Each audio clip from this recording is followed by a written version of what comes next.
Je vais... Attendez. Non. Je vais vous dire à quelles conditions. Un certain nombre de candidats sont en train de se rendre compte que c'était plus difficile qu'ils ne l'avaient imaginé. Lorsque je suis rentré en campagne, on m'a expliqué, mais pourquoi vous allez en campagne? C'est fini. Vous avez perdu. Ah, j'ai dit, ah bon, mais je ne suis pas encore candidat. Non, mais vous avez perdu. Vous avez vu les observateurs. Vous avez vu les sondeurs. Vous avez vu les pronostiqueurs. C'est pas la peine d'y aller, M. Sarkozy. C'est pas la peine. C'est fait.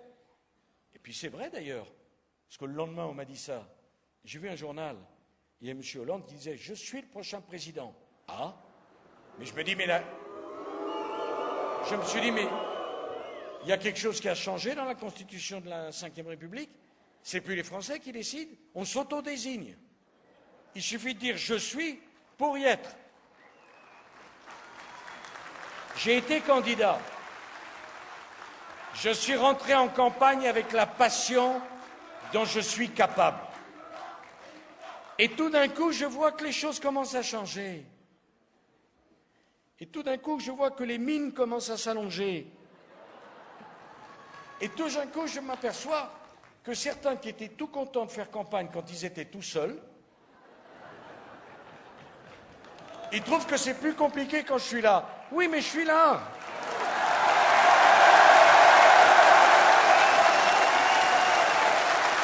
Pendant des mois, ils ont fait campagne ensemble. C'est Ségolène qui voulait battre François, qui voulait battre Martine et qui n'était pas soutenu par Laurent. Ça leur faisait tout drôle.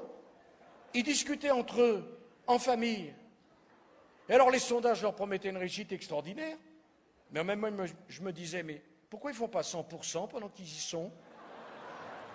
On doit les déranger. Personne ne s'intéressait à eux. On était dans notre coin. Puis moi, je rappelais quand même, mais je suis président de la République.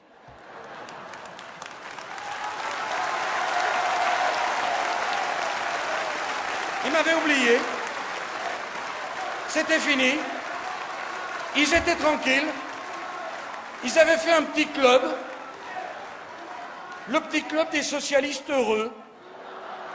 Heureux de se regarder le nombril. Heureux de se contenter. Heureux de se féliciter. La crise n'existait pas. L'Europe n'existait pas. Le monde n'existait pas. Il n'y en avait plus que pour eux.